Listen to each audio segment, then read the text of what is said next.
আমি ওর প্রেমিক না, ওর সাথে আমার কোনো সম্পর্ক নেই। আমার একটা পরিচয় আছে, আমি একজন ফটোগ্রাফার।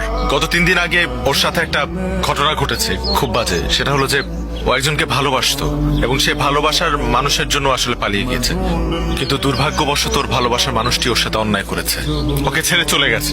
আসেইনি, একা দাঁড়িয়েছিল সেই মানুষটির জন্য। এবং ওই সিচুয়েশনে গত 3 দিন ও আমি ওনাদের বাসায় ছিলাম। ওনার বাবা মা আমাকে নিজের মেয়ের মতো করে রেখেছিলেন।